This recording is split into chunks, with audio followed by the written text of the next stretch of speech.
Mheshimiwa Rais wa Jamhuri ya Kenya Uhuru Muigai Kenyatta, Mheshimiwa Raila Odinga, Waziri Mkuu wetu wa zamani, ndugu yetu Mheshimiwa Kabudi, Waziri wa mambo za kigeni kutoka Tanzania, the Chairman of the Building Bridges Initiative Task Force, and your members, Your Excellencies, ambassadors, fellow leaders, and Kenyans, good afternoon. Hamjambo. I will not attempt to speak Kiswahili today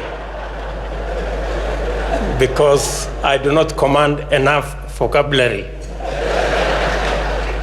to measure up to the standards that have been set. Therefore, I will restrict myself to English. Your Excellency, this is yet another historic moment as we write a new chapter for our nation. Today, as Kenyans, we have come together from all shades to have a conversation about our present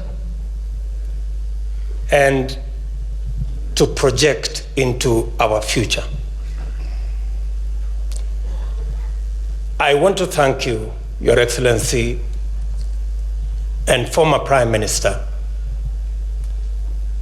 for the courage that you had and the patriotism that you displayed when you decided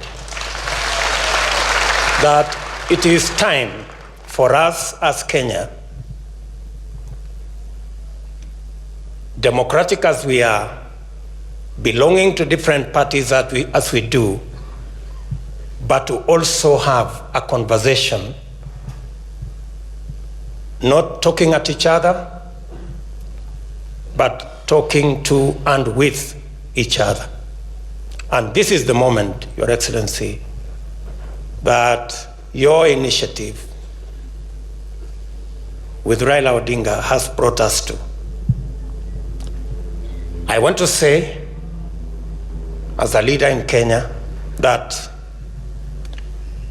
this moment of uniting Kenya that has become part of your politics will go down in the history of our nation, that you went out of your way in every turn and in every occasion to bring this nation together. A very big chapter of your legacy will be around uniting the country. And Your Excellency, we want to thank God for this occasion. And we want to thank you and the former Prime Minister for doing this, not for yourselves, but for us, the 47 million Kenyans. Your Excellency, the document and the proposals and the recommendations that have been put together by this able team will form the basis for a national conversation. A conversation, Your Excellency, where there is no greater or smaller person. There is no superior or inferior opinion. That all of us, as citizens of Kenya, can air our views openly, frankly, so that we can have an informed conversation. Your Excellency,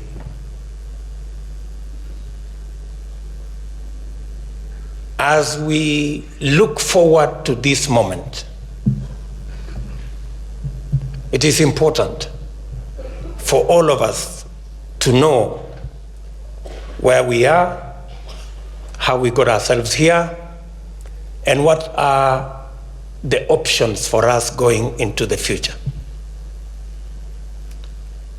I am very happy that the document, the recommendations, and the proposals that have been put forward that will form the basis of our discussion, to a good extent, Your Excellency,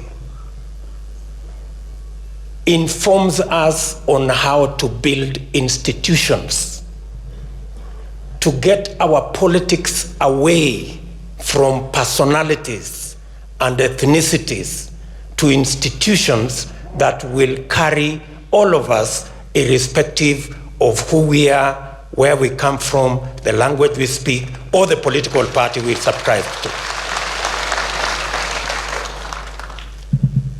Your Excellency,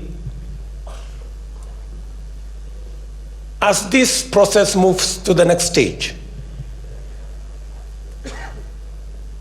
majority of the issues, and I have to a good extent read the report last evening, majority of the issues that were canvassed by Kenyans were about ordinary people, jobs, businesses, our agriculture.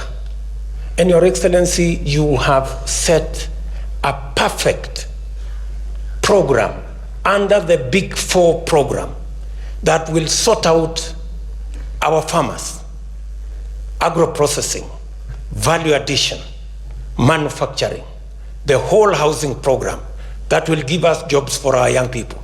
As we embark on this process, Your Excellency, we should accelerate the Big Four program so that in it we can also sort out some of the challenges that were enlisted under the proposals that were made by BBI. Your Excellency, going into the future, I want to agree with the leaders who have said that all of us as Kenyans must read this document for ourselves. We must interrogate.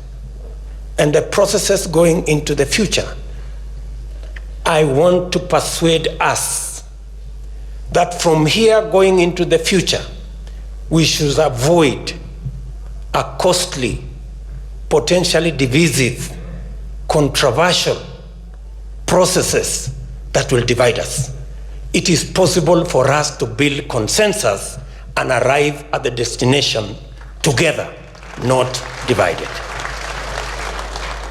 Therefore, members of Parliament, members of the Senate, I think to a great extent, the job has been well cut out for you on what you should do in Parliament in terms of legislation, in terms of constitutional changes, but that must be informed by millions of Kenyans, their views, their aspirations, and their comments. With those many remarks, ladies and gentlemen, let me now take this opportunity to invite the former Prime Minister, the Right Honorable Raila Odinga.